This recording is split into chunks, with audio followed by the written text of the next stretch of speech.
शौहर ने मुझसे सुकून की खातिर दूसरी शादी की थी, क्योंकि उसकी पहली बीवी अमीर खानदान से थी और उसने मेरे शौहर का जीना हराम किया हुआ था। वो अमीर लड़कों से दोस्ती लगाती और शौहर को लिफ्ट तक ना करवाती और धमकी देती कि अगर उसने किसी को बताया तो वो उसे मरवा देगी। एक मजबूरी की वजह से शौहर उसे तलाक भी नहीं दे सकता था, लेकिन जब मेरी सोतन को इल्म हुआ कि उसके शौहर ने दूसरी शादी कर ली है, तब उसने उसके साथ साथ मुझ पर भी जुल्म के पहाड़ तोड़ दिए। हम दोनों को कई कई दिन तक भूखा रखती। फिर एक रात मेरा शौहर उसके पास सोने गया तो आधी रात को रोता हुआ मेरे पास आया कि सोतन फोत हो गई है। मैं हैरान हुई कि वो तो बिल्कुल ठीक थी, अचानक से कैसे मर गई। मुझे शौहर पर शक था। सोतन को दफन करने के बाद शौहर रात को उसके कपड़े उठाकर घर के पिछले सहन की तरफ चला जाता और मुझे कहता, तुम वहां मत आना, वहां मेरी कब्र बनी हुई है। मैं शौहर की बातें सुनकर परेशान हो जाती और एक रात उसके पीछे चली गई, लेकिन मेरे जिस्म से जान निकल गई, क्योंकि वहां तो सोतन। मेरा नाम कुदसिया है। मैं जब 3 साल की थी तब मेरा बाप फोत हो गया था, जबकि अम्मा की गोद में मैं और मेरा 1 साला भाई भी मौजूद था।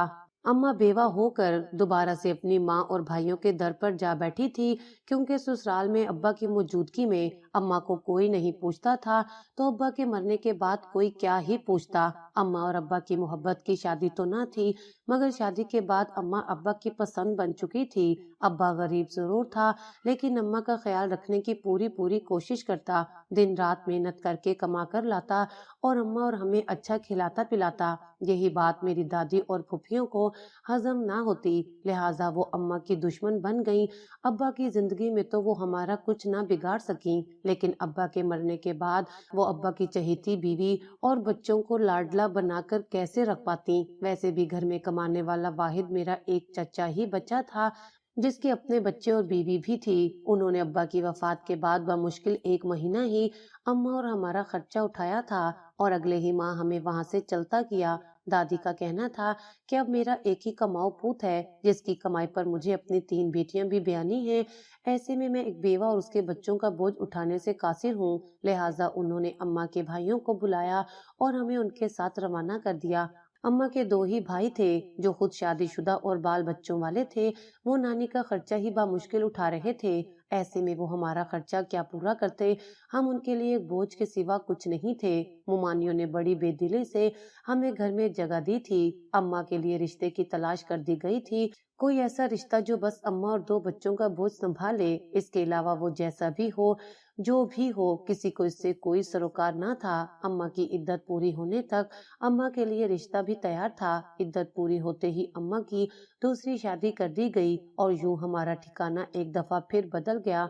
हम दोनों बहन भाई भी अम्मा के साथ रुखसत होकर उसके दूसरे मियाँ और अपने सुतेले बाप के घर आ गए। मेरे सुतेले बाप ने न जाने अम्मा से किस लालच में आकर शादी की थी, मगर शादी के बाद वो जल्द ही अपनी असलियत पर उतर आया था। वो गुस्से का बेइंतहा तेज था, बात बात पर अम्मा को मार पीट कर रख देता था, मगर अम्मी के पास चूंकि जाने का कोई और ठिकाना न था, ये वाहिद ठिकाना था। सर छुपाने को ये वाहिद जगह थी, लिहाजा अम्मा चुपचाप बर्दाश्त करती रही।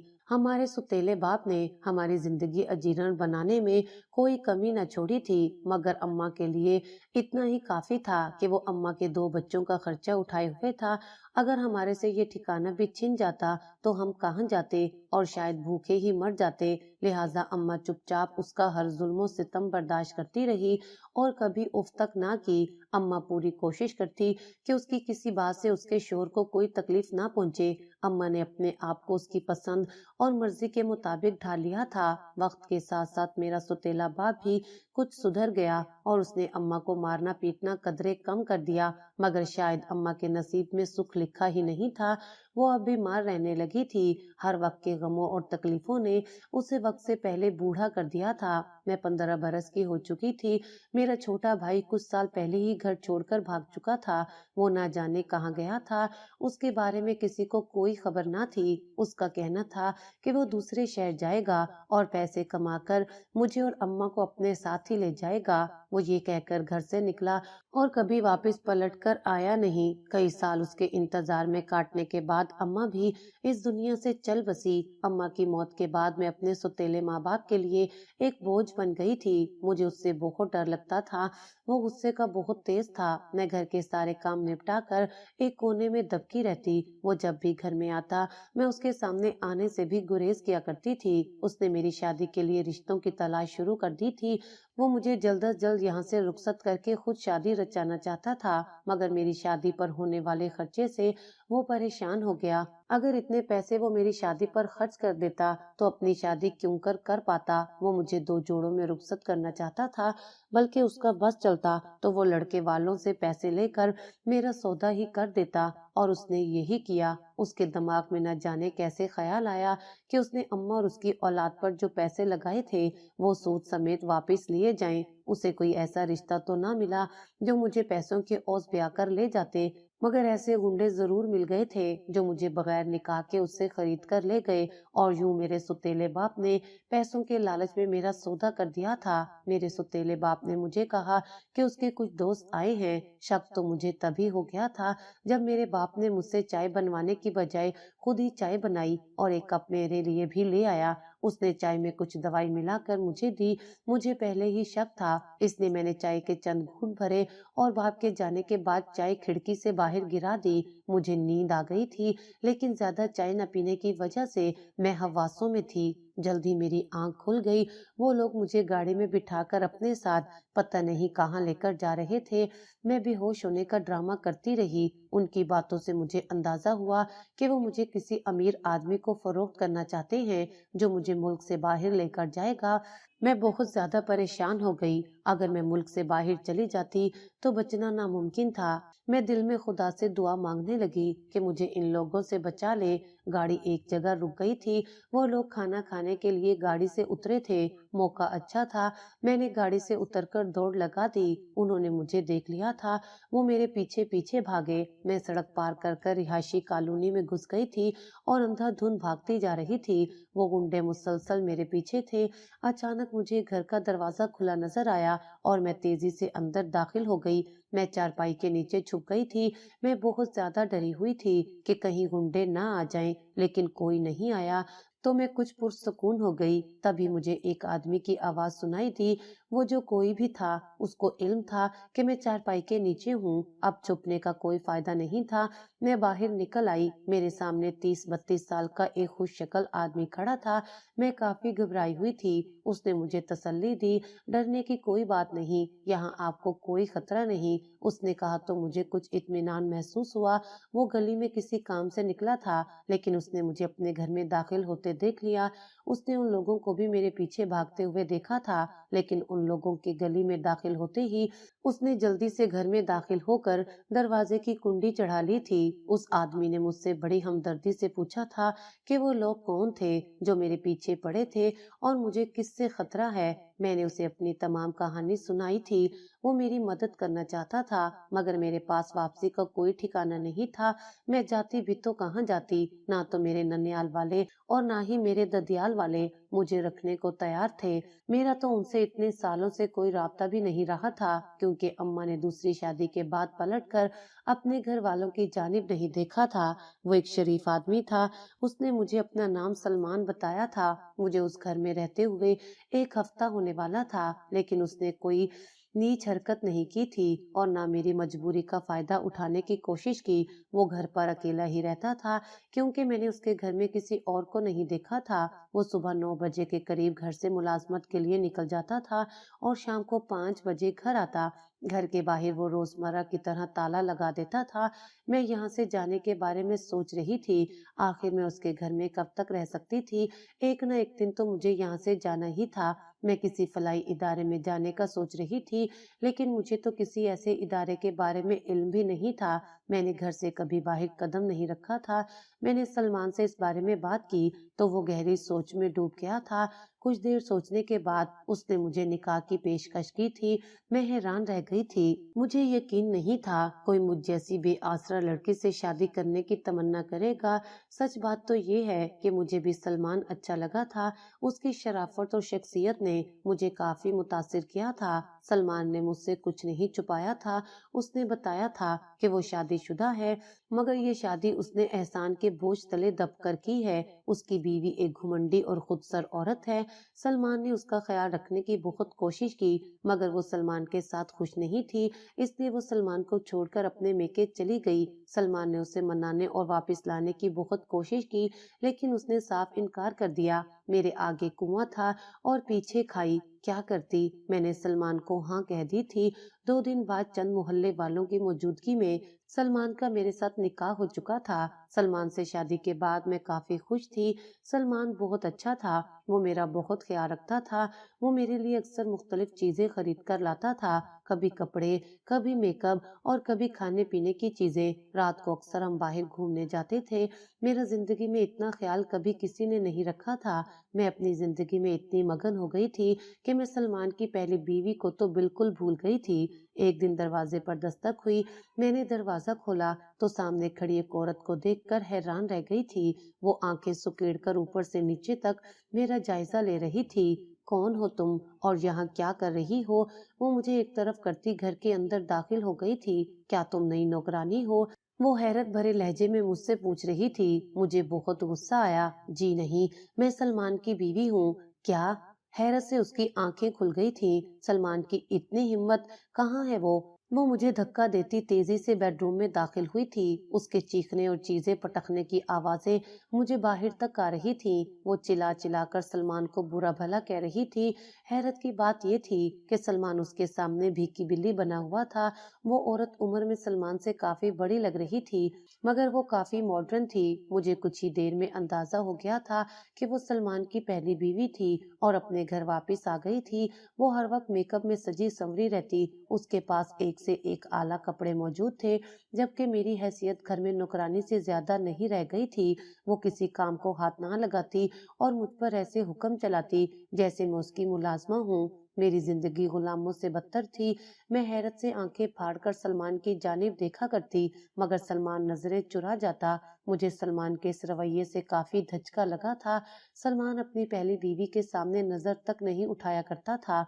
मैं हैरान थी कि वो अपनी पहली बीवी से इस कदर डरता क्यों है। मेरी जिंदगी बर्बाद हो चुकी थी। सलमान मुझ पर बिल्कुल तवज्जो नहीं देता था, बल्कि वो तो मुझसे बात भी नहीं किया करता था, जबकि अपनी पहली बीवी की खिदमत में लगा रहता था। मैं भी घर के मामूल के काम निपटा कर अपने कमरे में बंद हो जाती। जब सलमान को मुझसे कोई गर्ज ना थी, तो फिर मुझे उससे क्या गर्ज रखनी पड़ी थी। एक दिन मैं मामूल के काम निपटाकर अपने कमरे की जानिब बढ़ी थी कि मुझे अपने पीछे सलमान की आवाज सुनाई दी। आज उसने मुझे मेरा नाम लेकर मुखातिब किया था। मैं हैरान थी। गुज़श्ता काफी अरसे से उसने मुझे मुखातिब करना ही छोड़ दिया था। शाजी की तबीयत बहुत खराब है, जल्दी से कमरे में आओ। उसने मुझे अपनी पहली बीवी की तबीयत खराब के बारे में बताया तो मुझे अंदाजा हुआ कि उसने मुझे क्यों मुखातिब किया था। आज भी उसे अपनी पहली बीवी की वजह से ही मुझसे गर्ज थी। ताहम मेरा काम तो उसकी मदद करना था।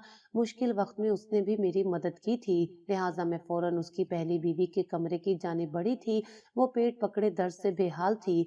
मैंने उसे पुरसुकून करने की काफी कोशिश की और सलमान की बताई हिदायत पर अमल करती गई। उसको शायद पहले से कोई जिस्मानी तौर पर मसला था। मैंने सलमान की मदद करते हुए उसे बामुश्किल गाड़ी में बिठाया और सलमान ने गाड़ी अस्पताल की जानिब दौड़ा दी थी। सलमान 2 दिन तक घर न आया। मैं मुसलसल पीछे 2 दिन से काफी परेशान थी, मगर मेरा उससे कोई राब्ता न था। वो अपनी बीवी को लेकर ऐसा अस्पताल गया कि वापस पलट कर न आया। मैं हैरान थी कि वो मुझे ऐसे बिन बताए छोड़कर कैसे जा सकता था। कम से कम वो मुझे अपनी और अपनी बीवी की खैरियत की इतला तो दे जाता। घर में खाने पीने की सब चीजें मौजूद थी, लिहाजा मुझे किसी किस्म की तंगी का सामना न था, मगर मुझे सलमान की फिक्र सताई जा रही थी। सलमान की बेरुखी ने मुझे तोड़ कर रख दिया था। दरवाजे पर हल्की सी दस्तक की आवाज सुनाई दी तो मैं फौरन दरवाजे की जानिब दौड़ी थी। सलमान की आवाज पहचानते ही मैंने दरवाजा खोल दिया। وہ ڈھیلے ڈھالے قدموں اور جھکے کندھوں کے ساتھ اندر داخل ہوا اور فوراً اپنے کمرے کی جانب بڑھ گیا، جبکہ میں بھی اس کے پیچھے پیچھے چل دی۔ سب خیریت تو ہے نا؟ تم کہاں غائب تھے؟ میں 2 دن سے تمہارا انتظار کر رہی ہوں۔ تمہاری بیوی کی طبیعت اب کیسی ہے؟ میں نے ایک ہی سانس میں اس سے کئی سوال پوچھ ڈالے تھے، مگر اس نے میری کسی بات کا کوئی جواب نہ دیا۔ وہ صوفے پر بیٹھ گیا اور خالی خالی نظروں سے میری جانب دیکھنے لگا، جیسے اس نے میری کوئی بات سنی ہی نہ ہو۔ تمہاری بیوی کہاں ہے؟ اب کہ میں نے اپنے لفظوں پر زور دیتے ہوئے اشارے سے بھی اس سے پوچھا۔ مر گئی ہے وہ، اس نے بے تاثیر لہجے میں جواب دیا۔ تو میں حیران رہ گئی۔ کیا کہا؟ میں نے دوبارہ اس سے پوچھا تو اس نے وہی الفاظ دہرائے، مر گئی ہے وہ۔ مجھے اس کی بات پر بالکل یقین نہیں آیا، مگر اس کی حالت دیکھ کر ایسا ہی لگتا تھا کہ جیسے اس کی پہلی بیوی کی موت واقعہ ہو گئی ہو۔ وہ اپنی پہلی بیوی سے بے انتہا پیار کرتا تھا اور اس کا بے حد فرمانبردار تھا۔ یہ بات میں اچھی طرح جانتی تھی، لہٰذا وہ ابھی بھی دکھ میں تھا۔ میں نے اس کو زیادہ کریدنا مناسب نہیں سمجھا تھا۔ شازی کے مرنے کی خبر سن کر مجھے کافی سکون ملا تھا اور اس بات پر میں دل ہی دل میں شرمندہ بھی تھی، مگر اس نے میری زندگی جہنم بنا رکھی تھی، اس لیے اس کے مرنے سے میں خوش تھی۔ زندگی چند دنوں میں معمول پر واپس آنے لگی تھی۔ سلمان میرا پہلے کی طرح خیال رکھنے لگا تھا اور مجھ سے محبت سے پیش آتا۔ میں حیران تھی کہ سلمان کا رویہ اپنی پہلی بیوی کے آنے سے کس قدر بدل گیا تھا، جبکہ اب وہ پہلے جیسا ہی ہو گیا تھا۔ تاہم میں خوش تھی، مجھے اپنے شوہر کی محبت اور توجہ پھر سے مل گئی تھی۔ رات کو کھٹکے سے میری آنکھ کھل گئی تھی۔ سلمان بستر پر موجود نہیں تھا۔ میں جلدی سے اٹھ کر باہر آئی تو ایک عورت کو صحن میں کھڑا دیکھ کر ڈر گئی اور میرے منہ سے ہلکی سی چیخ نکل گئی۔ چیخ کی آواز پر اس عورت نے پلٹ کر میری طرف دیکھا تھا۔ وہ عورت سلمان تھا۔ سلمان کو عورت کے کپڑوں میں دیکھ کر میں دنگ رہ گئی تھی۔ وہ نک سک سے تیار تھا۔ اس نے باقاعدہ میک اپ اور جولری بھی پہن رکھی تھی۔ یہ سب کیا ہے؟ تم نے ایسا لباس کیوں پہنا ہے؟ میں نے حیرت سے اس سے پوچھا تو اس نے گھر کے پچھلے لان کی طرف اشارہ کرتے ہوئے کہا کہ گھر کے پیچھے میری قبر ہے، اسے کبھی مت کھودنا۔ میں اس کی بات سن کر سخت تعجب کا شکار تھی۔ نہ جانے وہ کیا الفاظ بول رہا تھا۔ اب تو ایسا اکثر ہی ہونے لگا تھا۔ میرا شوہر اپنی پہلی بیوی کے کپڑے پہن کر میرے پاس آتا اور ہر بار وہی الفاظ دہراتا کہ گھر کے پیچھے بنی قبر کو کبھی مت کھودنا۔ سلمان کی اس حرکت سے میں سخت پریشان ہو گئی تھی۔ مجھے بھی تجسس ہونے لگا کہ آخر اس قبر میں ایسا کیا ہے۔ میں 1-2 بار جا کر پیچھے بنی وہ قبر بھی دیکھائی تھی۔ وہاں پر کچھ مٹی کا ڈھیر زمین کی جگہ سے ابھرا ہوا تھا۔ ایک دن شوہر کی غیر موجودگی میں تجسس کے ہاتھوں مجبور ہو کر میں نے وہ قبر کھودی تو اندر کا منظر دیکھ کر میں سناٹے میں رہ گئی۔ وہ کسی کی قبر نہیں تھی، بلکہ کوئی سرنگ تھی جس میں سے اندر کہیں جانے کا راستہ موجود تھا۔ میں ہمت کرتی ہوئی اس قبر کے اندر اتر گئی اور سیڑھیوں پر سے گزرتے ہوئے اندرونی راستے کی طرف بڑھنے لگی۔ سرنگ میں اتنی روشنی اور جگہ موجود تھی کہ کوئی بھی انسان آسانی سے گزر سکتا تھا۔ کچھ دور جا کر مجھے ایک دروازہ دکھائی دیا تو میں نے وہ دروازہ کھول کر اندر کی جانب جھانکا۔ وہاں سیڑھیاں موجود تھیں جو اوپر کی جانب جاتی تھی۔ میں فوراً ہی سیڑھیاں چڑھ کر اوپر پہنچ گئی۔ وہاں پر موسیقی کی کافی تیز آواز آ رہی تھی۔ سامنے ایک اور دروازہ موجود تھا۔ میں دروازہ کھول کر اندر داخل ہو گئی۔ وہاں رنگ برنگے کپڑوں میں ملبوس کافی لوگ تھے جو ہاتھ میں شراب کے گلاس پکڑے ڈانس کرنے میں مگن تھے۔ وہ سب ایک دوسرے میں کھوئے ہوئے تھے۔ میں حیران ہوتی آگے بڑھی تھی۔ یہ کوئی ڈانس کلب تھا جہاں لوگ نشے میں مست لطف اندوز ہو رہے تھے۔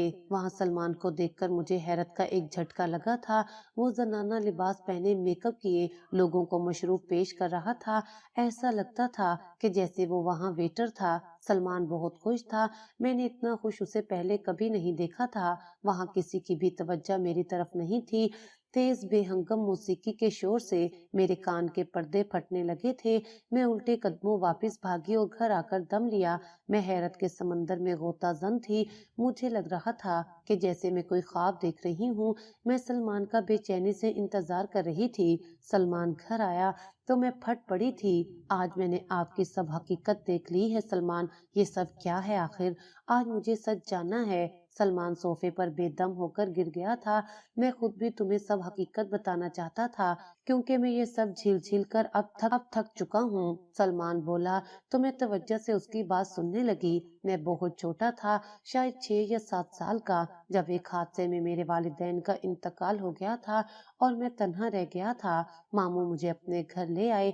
मामू का अपना कारोबार था। वो ज्यादातर मुल्क से बाहर रहते थे और महीनों बाद वापस आते थे। शाजिया मेरे मामू की बेटी थी। मामू ने मुझे शाजिया के हवाले कर दिया था कि छोटे भाई का ख्याल रखना। शाजिया उनकी एक ही बेटी थी। वो मुझसे 8 साल बड़ी थी। इकलौती होने की वजह से शाजिया काफी बिगड़ चुकी थी।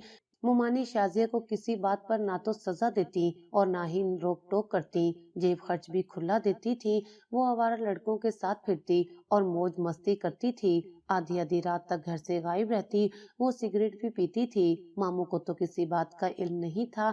मुमानी खुद पार्टियों में मसरूफ रहती और अक्सर देर से आती। उन्हें लगता शाजिया अपने कमरे में मौजूद है। मैं मामू के घर आया तो शाजिया के सितम का निशाना बन गया था। शाजिया को खदशा था कि मैं मामू के सामने उसका भांडा फोड़ दूंगा। उसने मुझ पर बहुत रौब जमाया और डराया धमकाया। मैं पहले ही दुखी था, माँ बाप से बिछड़ा हुआ था, छोटा भी था। शाजिया का खौफ मेरे दिलो दिमाग में बैठने लगा। जरा सी बात पर शाजिया मेरी खूब पिटाई लगाती। मामू ने मुझे स्कूल में दाखिल करवा दिया था। स्कूल से वापस आकर मैं शाजिया के साथ ही रहता, मगर शाजिया मेरी दुर्गत बना देती। वो मुझे लड़कियों वाले कपड़े पहनाती, मेरा मेकअप करती, फिर खूब हंसती। उसके लिए तो ये एक सिर्फ खेल और मजाक था, लेकिन मेरी शख्सियत तबाह हो रही थी। रफ्ता रफ्ता मुझे लड़कियों का लिबास और मेकअप अच्छा लगने लगा था। मैं जिस्मानी लिहाज से तो लड़का था, मगर जहनी लिहाज से लड़की बनता जा रहा था। अब मैं बड़ा हो रहा था। मैंने कद काट भी निकाल लिया था। लड़कों का लिबास जब तक मेरे जिस्म पर रहता, मुझे कांटों की तरह चुभता रहता। मैं स्कूल से आकर कमरे में बंद हो जाता और फौरन शाजिया के कपड़े पहन लेता, मेकअप करता, तब मुझे सुकून मिलता। शाजिया ने तो कुछ अरसा शुगल करके मुझे लड़की बनाना छोड़ दिया था, लेकिन मैं एक नफसियाती मरीज बनकर रह गया था। मेरी शख्सियत मुकम्मल तौर पर तबाह हो चुकी थी। मैं शाजिया का गुलाम बनकर रह गया था। शाजिया को देखते ही मेरी हालत खराब हो जाती। मैं उसके सामने आवाज भी बुलंद नहीं कर सकता था। मैं कॉलेज में आ चुका था, मगर मेरी वही हालत थी। बचपन का खौफ मेरे दिलो दिमाग में ऐसा बैठा था कि निकलने का नाम नहीं ले रहा था। शाजिया की शादी हुई तो मैंने सुख का सांस लिया था। शाजिया ने अपनी पसंद के लड़के से शादी की थी। मामू की मर्जी नहीं थी, मगर शाजिया की जिद के सामने वो हार गए थे। ये शादी ज्यादा अरसे तक नहीं चल सकी थी। वो लड़का धोखेबाज निकला। उसने शाजिया से लालच में शादी की थी। कुछ अरसे बाद वो तमाम जेवरात और सामान बेचकर शाजिया को तलाक देकर फरार हो चुका था। शाजिया को धचका लगा था। वो फिर से घर आ चुकी थी। अपनी तलाक का बदला भी उसने मुझसे लिया था। वो मुझ पर खूब हुक्म चलाती और रौब जमाती। मैं यूनिवर्सिटी की तालीम मुकम्मल कर चुका था। मैं एक भरपूर जवान था, मगर शाजिया के सामने मेरी जरा भी नहीं चलती थी और मैं वही बचपन वाला 6 साल का बच्चा बन जाता था। अभी भी मैं रात को अपने कमरे में बंद हो जाता और सबसे छुपकर लड़कियों वाले कपड़े पहनकर तैयार होता। शायद शाजिया की बढ़तरी देखकर मुझे लड़की के रूप में अपना आप बदतर लगा करता था, इसलिए जब तक मैं ऐसा नहीं करता था मुझे बेचैनी रहती थी और ज़हनी सुकून नहीं मिलता था। सुबह में अपना हुलिया फिर से बदल लेता। मामू ने शाजिया की दूसरी शादी अपनी मर्जी से की थी। वो खानदानी और अच्छे लोग थे। शाजिया भी काफी खुश थी, लेकिन यहाँ भी शाजिया बस नहीं सकी थी। उन्होंने साफ कह दिया था कि शाजिया की आदत और मिजाज उनके लड़के के मुताबिक नहीं है, लिहाजा शादी के चंद माह बाद ही शाजिया को फिर से तलाक हो गई थी। मामू इस सदमे से बीमार हो गए थे। मुमानी को भी एहसास हो गया था कि उनसे शाजिया की तबीयत में कोताही हुई है, लेकिन अब बहुत देर हो चुकी थी। दूसरी शादी की नाकामी ने शाजिया को पागल कर दिया था। वो गुस्से में मुझ पर चिल्लाती और हर वक्त मुझे जलील करती थी। मैं उसके सामने खौफ से कांपता रहता था।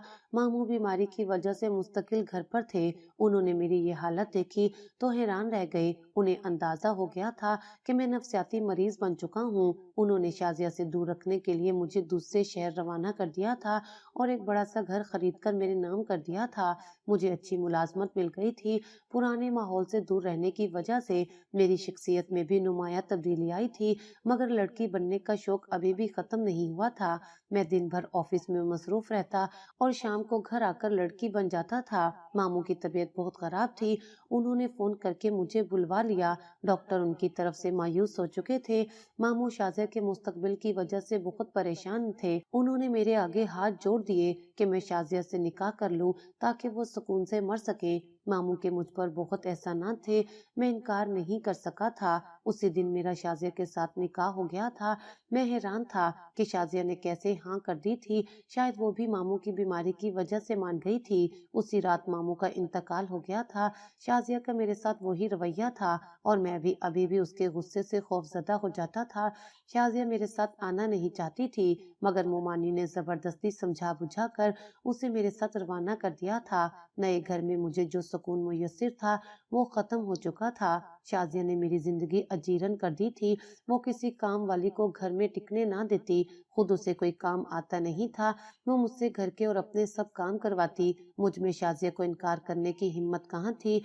मैं उसका गुलाम बनकर रह गया था। लेकिन जिस चीज की मुझे सबसे ज्यादा बेचैनी थी वो ये कि अब मैं लड़की नहीं बन सकता था। शाजिया हर वक्त घर पर मौजूद होती। उसको तो शायद बचपन का वो मजाक अब याद भी नहीं होगा जिसने मेरी जिंदगी तबाह कर दी थी। मेरे अंदर की बेचैनी आखिरी हदूद पर थी।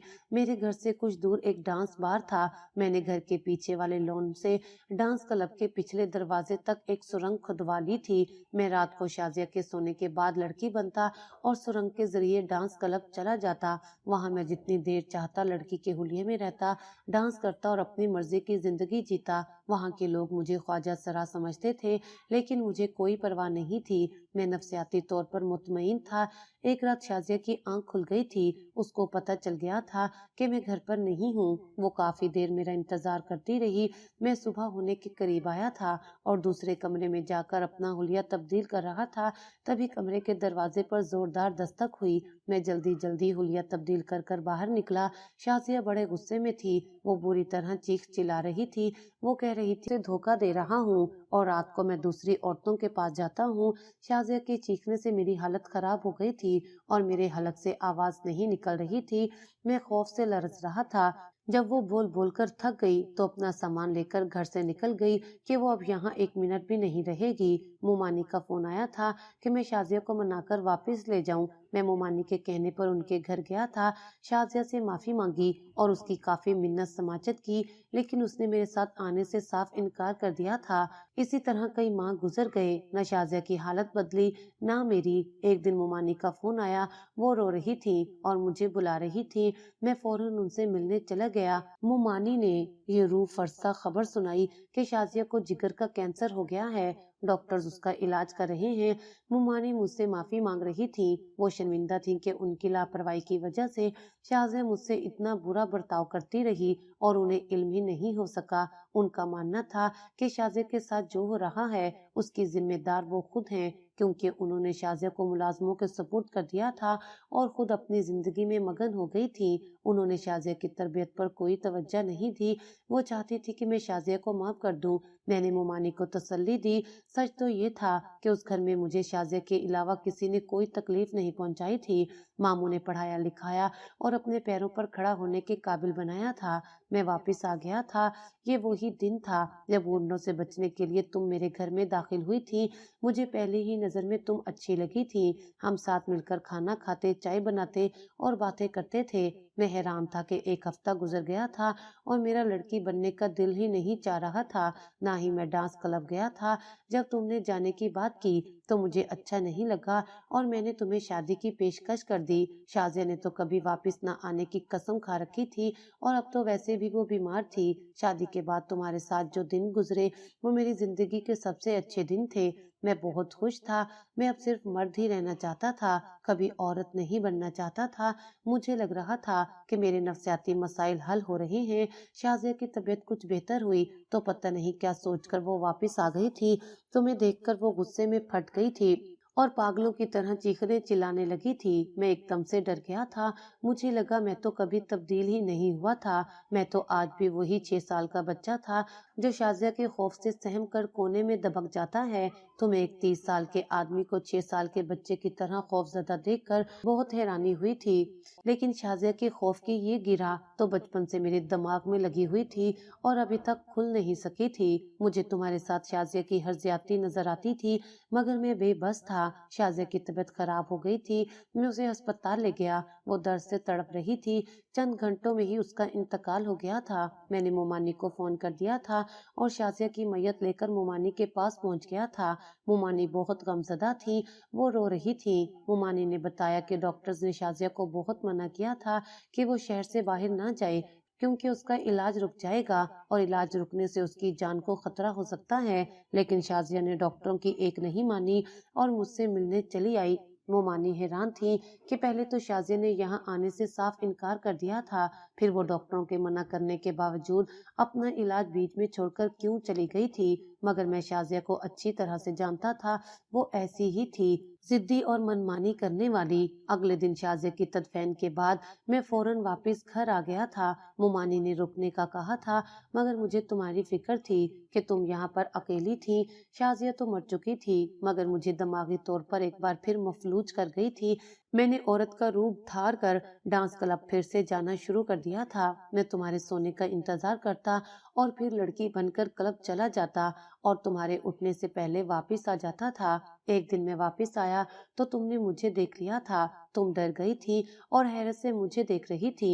مجھے کچھ سمجھ نہیں آیا، میرے منہ سے یہی سچ نکلا کہ گھر کے پچھلے صحن میں میری قبر ہے، اس کو کبھی مت کھودنا۔ اب تو یہ اکثر ہونے لگا تھا، جب بھی میں کلب سے واپس آتا تم اچانک کہیں سے نکل کر میرے سامنے آ جاتی۔ تمہاری نیند بہت کچی تھی، ہلکے سے کھٹکے سے تمہاری آنکھ کھل جاتی تھی، لیکن میں نہیں جانتا تھا کہ تم وہ جگہ کھود کر ڈانس کلب تک جا پہنچو گی اور میرا راز جان لو گی۔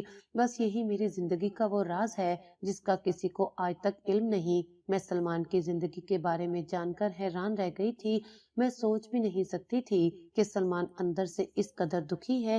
میں تو اپنے آپ کو بہت مظلوم سمجھتی تھی، مگر میرے دکھ سلمان کے دکھوں کے سامنے کچھ بھی نہیں تھے۔